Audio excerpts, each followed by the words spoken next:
পরিপ্রেক্ষিতে যেটা হতে পারে যে টোটালি কেয়ার ওয়ার্কার আসা বন্ধ হয়ে যেতে পারে এবং এটা হয়তো বা এই বছরের শেষের দিকে এটা কার্যকরী হতে পারে। এই যে হোয়াইট পেপার, যুক্তরাজ্যে অভিবাসন নীতি আরও কঠোর করার জন্য নানা পরিকল্পনা হাতে নিচ্ছে যুক্তরাজ্য সরকার। এরই মধ্যে একটি পরিকল্পনা হাতে নিয়েছে, যারা যুক্তরাজ্যে প্রবেশ করবে তাদের বর্তমানে যে ইংলিশ রিকোয়ারমেন্ট রয়েছে জিসিএসসি লেভেলের, সেটি বাড়িয়ে এ লেভেল করার পরিকল্পনা হাতে নিচ্ছে। নেট মাইগ্রেশনকে আরও কমিয়ে আনার জন্য আমাদের হোম সেক্রেটারি মিস কুপার বেশ কিছু প্ল্যান উনি নিয়েছেন এবং সেগুলো আমরা বিবিসি সহ অন্যান্য নিউজের মাধ্যমে জানতে পেরেছি। তার ভিতরে প্রথম যেটা হচ্ছে সেটা হচ্ছে যে ইংলিশ ল্যাঙ্গুয়েজ রিকোয়ারমেন্টসটা আরও হায়ার লেভেলে যাবে। আমরা জানি এই মুহূর্তে আছে জিসিএসসি লেভেল, এটা এ লেভেল পর্যায়ে করার চিন্তাভাবনা করা হচ্ছে, নাম্বার ওয়ান। নাম্বার টু হচ্ছে যে এই মুহূর্তে আমরা জানি যে স্পাউস কিংবা স্কিল ওয়ার্কার যারা আছে তারা এখানে আসার পরে তারা 5 ইয়ার্স কমপ্লিশনের পরে তারা indefinite leave to remain in the UK জন্য অ্যাপ্লিকেশন করতে পারে। সেইটা বাড়িয়ে 10 ইয়ার্স করার সম্ভাবনা রয়ে গেছে, এই ধরনের একটা আমরা নিউজ দেখতে পেয়েছি।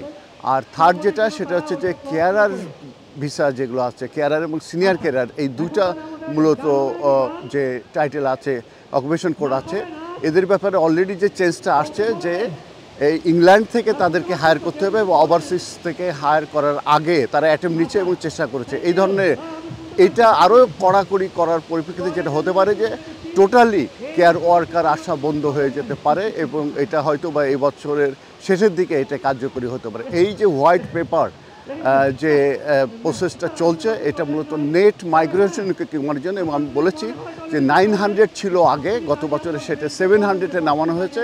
সেই নেট মাইগ্রেশনকে আরও কমানোর জন্য মূলত এই চেঞ্জগুলো আনা হবে। এখনও এটা কার্যকরী হয় নাই, কিন্তু ভবিষ্যতে এটার সম্ভাবনা আছে।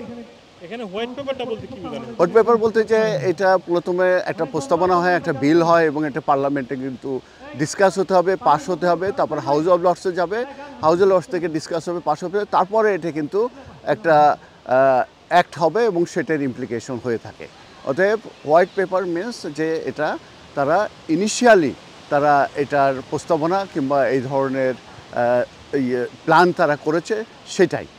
এমনি ধরেন ইংলিশের যে রিকোয়ারমেন্টটা যেটা বললেন যে এ লেভেল, এটা কি শুধু ওয়ার্ক ভিসার জন্য না, স্টুডেন্টদের জন্য তো এরকম কিছু নাই? মানে অন্যান্য ক্যাটাগরির জন্য তো কোনো প্রস্তাবনা এরকম নাই? এটা আমি যেটা দেখলাম যে ওরা বলছে যে আমরা জানি যে এই মুহূর্তে ওয়ার্ক ভিসায় হোক কিংবা যে স্টুডেন্টই হোক কিংবা আইএলআর অ্যাপ্লিকেশনের জন্য হোক কিংবা এই যেটা ন্যাচারালাইজেশন ব্রিটিশ সিটিজেন হোক, সব ক্ষেত্রে কিন্তু এই ইংলিশ ল্যাঙ্গুয়েজ টেস্ট রিকোয়ারমেন্টটা কিন্তু কার্যকরী। আমার যেটা মনে হয় এটা যদি বাড়ে সবার জন্য বাড়বে। এটা নট অনলি যে সিটিজেন হবে তাদের জন্য কিংবা কেয়ারার হিসাবে আসবে তাদের জন্য, সেটা না, কিংবা স্পন্সরশিপ যাবে। ওখানে লেখা আছে ইন্টারন্যাশনাল থেকে যারা আসবে ওয়ার্ক ভিসায়, তাদের জন্য মনে হয় এটা এ লেভেল করার একটা পরিকল্পনা। জি জি, তো এটা আরও ডিটেলস আমরা জানতে পাবো। তবে এই মুহূর্তে যেটা দেখছি যে ওয়ার্ক ভিসার উপরে তারা ইমফ্যাসিস দিচ্ছে এবং মূলত ওয়ার্ক ভিসায় তারা আরও কড়াকড়ি করার চেষ্টা করছে এবং কেয়ারার এবং সিনিয়র কেয়ারার তারা ইন্টারনালি রিক্রুট করার জন্য তারা উৎসাহিত করছে ইনস্টিটিউট অফ ওভারসিজ থেকে।